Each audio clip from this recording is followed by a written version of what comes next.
Good morning प्यारे बच्चों, क्या हाल चाल। आशा करता हूँ आप लोग बहुत मस्त होंगे। तो मेरे प्यारे बच्चों, हम पहुँच चुके हैं फिजिक्स के बहुत ही मोस्ट इम्पोर्टेंट क्वेश्चन के साथ। तो चलिए प्यारे बच्चों, हम देखते हैं आज का अपना फिजिक्स का क्वेश्चन कि क्वेश्चन हमारा कह क्या रहा है। तो मेरे बच्चों, आज का हमारा क्वेश्चन है कि प्रतिरोधों का समांतर क्रम संयोजन, क्या बच्चों, प्रतिरोधों का समांतर क्रम संयोजन किसे कहते हैं।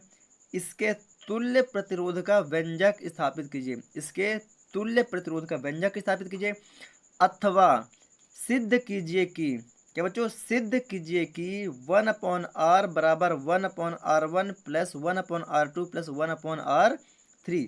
तो बच्चों, मैंने बहुत पहले ही बता चुका है कि ये जो सिद्ध कीजिए में पूछा जाता है, ये क्या होता है, हमारे क्वेश्चन का आंसर होता है।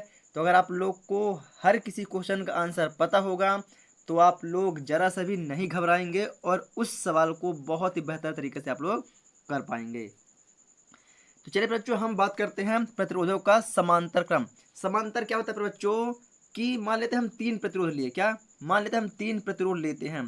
तो पहला प्रतिरोध हमारा हो गया, मान लीजिए ये हमारा पहला प्रतिरोध होगा। ये हमारा बन रहा है दूसरा प्रतिरोध। मैं आप लोग को समांतर का मतलब समझाने वाला हूँ बच्चों, किसका, समांतर का। तो ये हो गया हमारा तीसरा प्रतिरोध।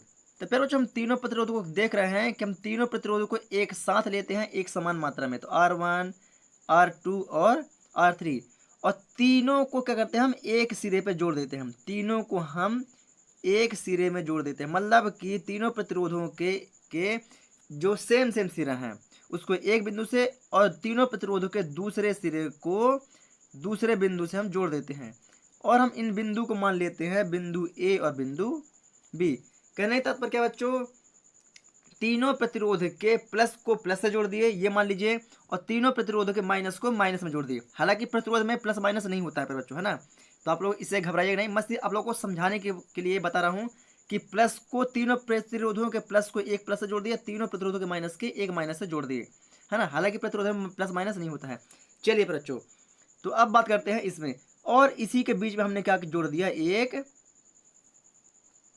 विभवांतर लगा दिया। क्या लगा दिया, एक विभवांतर, या विभवांतर उत्पन्न हो गया इसके बीच में, जिसके सिरे का विभवांतर क्या होता है, भी होता है। ये होगा इनके बीच का विभवांतर।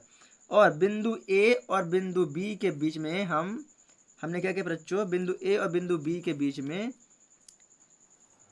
एक बैटरी जोड़ दिया और एक कुंजी को लगा दिया बच्चों। एक बैटरी बी और एक कुंजी के को लगा दिया, बैटरी ई। ये हो गया प्लस, ये हो गया माइनस। चलिए बच्चों, आशा करता हूँ आप लोग को क्वेश्चन बहुत ही प्रॉपर तरीके से समझ में आ गया होगा। अगर बच्चों आप लोग को क्वेश्चन प्रॉपर तरीके से समझ में आ गया है तो वीडियो को लाइक करें, और चैनल पर नए हैं तो चैनल को सब्सक्राइब करें। तो चलिए बच्चों, अब बात करते हैं इसके थ्योरम की। इसकी थ्योरम कैसे बात करते हैं, तो क्या बोलेंगे बच्चों, तीन प्रतिरोध R1, R2, R3 को समांतर क्रम में रखते हैं। समांतर का मतलब एक के ऊपर एक, एक के ऊपर एक, एक के ऊपर एक, वो कहलाता है समांतर क्रम। तो क्या बोलेंगे, तीन प्रतिरोध R1, R2, R3 को समांतर क्रम में रखते हैं। तीनों प्रतिरोध के पहले सिरे को बिंदु ए से जोड़ देते हैं, तथा तीनों प्रतिरोधों के दूसरे सिरे को बिंदु बी से जोड़ देते हैं, जिनके बिंदु ए और बिंदु बी के बीच में एक बैटरी ई तथा कुंजी के जोड़ देते हैं। जब कुंजी के को दबाते हैं, क्या बच्चों, जब कुंजी के को दबाते हैं तो विद्युत धारा आई प्रवाहित होने लगती है। क्या, जब कुंजी के को दबाते हैं तो विद्युत धारा आई प्रवाहित होने लगती है। जब यह धारा आई, क्या बच्चों, जब यह धारा आई बिंदु ए पर पहुंचती है तो वह I1, I2 और I3 का रूप धारण कर लेती है। क्या बच्चों, जब धारा I बिंदु ए पर पहुंचती है तो वह I1, I2 और I3 का रूप धारण कर लेती है। लेकिन जब धारा I बिंदु बी पर पहुंचती है, क्या, जब धारा I बिंदु B पर पहुंचती है तो पुनः वह धारा I का रूप धारण कर लेती है और क्या होती है, और यह क्या होती है, धारा बहती रहती है, और यह धारा बहती रहती है। तो इस प्रकार के संयोजन को क्या बोलते हैं बच्चों? इस प्रकार के संयोजन को समांतर क्रम संयोजन कहते हैं। इस प्रकार के संयोजन को समांतर क्रम संयोजन कहते हैं, जिनके सिरे का विभवांतर क्या होता है? जिनके सिरे का विभवांतर भी होता है। मतलब कि R1, R2, R3 ये तीनों प्रतिरोधक का विभवांतर क्या है? सिर्फ भी होता है। तो आशा करते हैं बच्चों आप लोग इसे बहुत ही प्रॉपर तरीके से समझ गए होंगे। तो क्या बोलेंगे बच्चों? इनके परिणामी विद्युत धारा क्या बोलेंगे बच्चों? इनका जो धारा है I1, I2, I3 जब बिंदु ए पर पहुंची तो धारा बटी ना, तो क्या बोलेंगे? तो इनकी परिणामी विद्युत धारा, तो क्या बोलेंगे बच्चों? तो परिणामी विद्युत धारा। मेरे बच्चों जो अभी इसका मैं थ्योरम बताया हूँ उस थ्योरम को भी आप लोग को प्रॉपर तरीके से लिखना है, तो आप लोग वीडियो को जरा सा स्किप ना करें। उस थ्योरम को मैं बहुत ही प्रॉपर तरीके से आप लोग को लिख कर दिखाने वाला हूँ, तो आप लोग वीडियो को पूरा देखें और वीडियो के अंत तक बने रहें ताकि आप लोग को पूरी तरह से क्लियर हो जाए। तो चलिए बच्चों, तो परिणामी विद्युत धारा क्या होगी बच्चों? I बराबर I1 plus I2 plus I3, ये होगा समीकरण नंबर 1। अब बात करते हैं बच्चों ओम के नियम से। ओम का नियम लाएगा बच्चों। फिर बच्चों प्रतिरोध है, प्रतिरोध का जो मात्रक होता है क्या होता है? वो ओम होता है। तो क्या होगा? ओम के नियम से। ओम का नियम क्या होता है बच्चों? V बराबर R इंटू आई। तो V के बटे में क्या आ गया बच्चों? V के बटे में ले आएंगे R, तो क्या बचेगा हमारा I, तो क्या हो जाएगा? I बराबर V अपॉन R, ये हो गया बच्चों। अब क्या करेंगे? ये जो हमारा I है तो I1 कर देंगे, अब V अपॉन R1 कर देंगे और I2 कर देंगे क्योंकि धारा I2 भी है और V अपॉन R2 भी है, प्रतिरोध भी R2 है।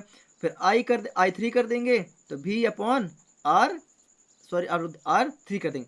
तो ऐसा करते हैं बच्चों आप लोग को यह चीज़ समझ में आ गई। धारा I3 है तो R3, क्योंकि प्रतिरोध तो है लेकिन तीनों का वोल्ट क्या है? एक ही है। जो विभवांतर क्या है? एक ही है, तो सिर्फ भी चलता आएगा। तो चलिए अब क्या बोलेंगे बच्चों? समीकरण नंबर 1 में I1, I2 और I3 का मान रखने पर। तो बच्चों मैं थोड़ा सा यहीं पर किए दे रहा हूं ताकि आप लोग को मान भी प्रॉपर तरीके से दिखता रहे। तो यस, क्या बोलेंगे बच्चों? समीकरण 1 में I1, I2 और I3 का मान रखने पर।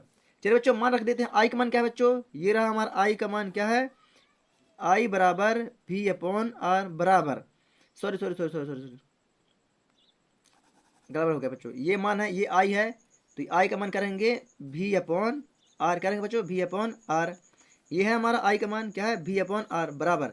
अब I1 का मान क्या है? V upon R1। I2 का मान क्या है?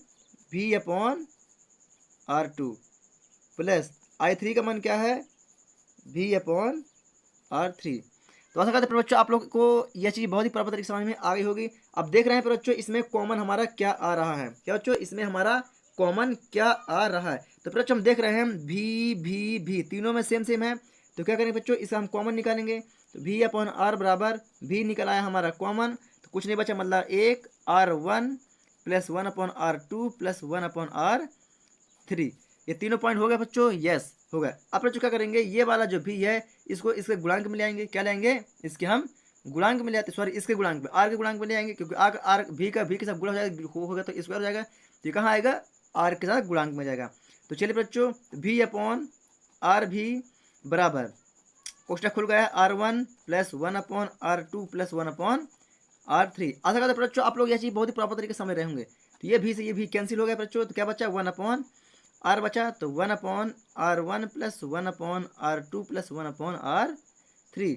क्यों क्या बच्चों हमें यही ज्ञात करना था? यस हमें यही ज्ञात करना था कि 1 अपॉन R बराबर 1 upon R1 plus 1 upon R2 plus 1 upon R3। बच्चों हमें यही याद करना था। यस हमें यही याद करना था। तो इससे स्पष्ट होता है क्या बच्चों? तो इससे स्पष्ट होता है, तो इससे स्पष्ट होता है कि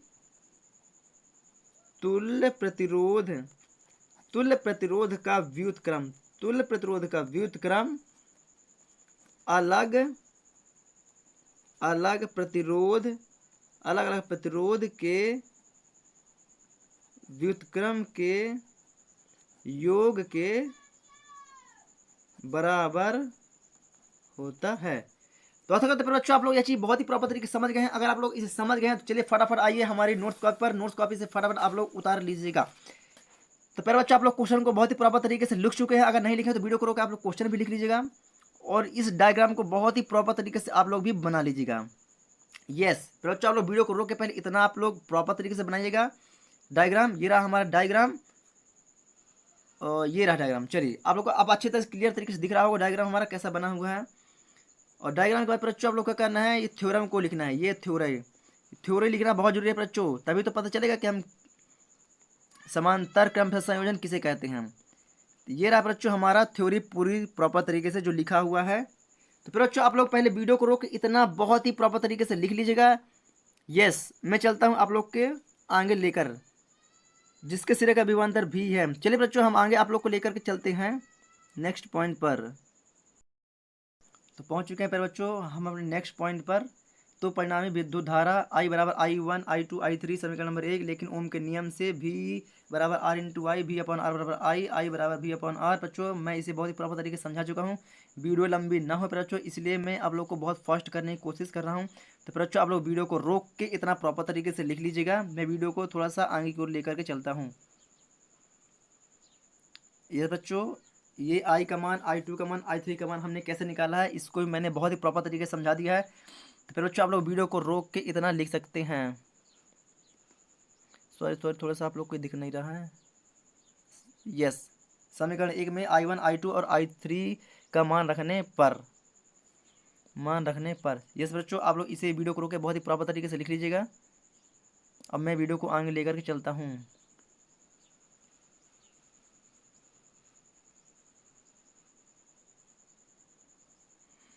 मान रखने पर इसके बच्चों मान रखने के बाद ये रहा बच्चों, थोड़ा सा यहाँ जगह कम थी इसलिए मैंने इसको थोड़ा सा लिखने में दिक्कत हो रही है कि इससे स्पष्ट होता है कि तुल्य प्रतिरोध का व्युत्क्रम अलग अलग प्रतिरोध के व्युत्क्रम के योग के बराबर होता है। इसी पर बच्चों आप लोग लिख लीजिएगा ताकि आप लोग को प्रॉपर तरीके से पूरे मार्क्स मिल सकें।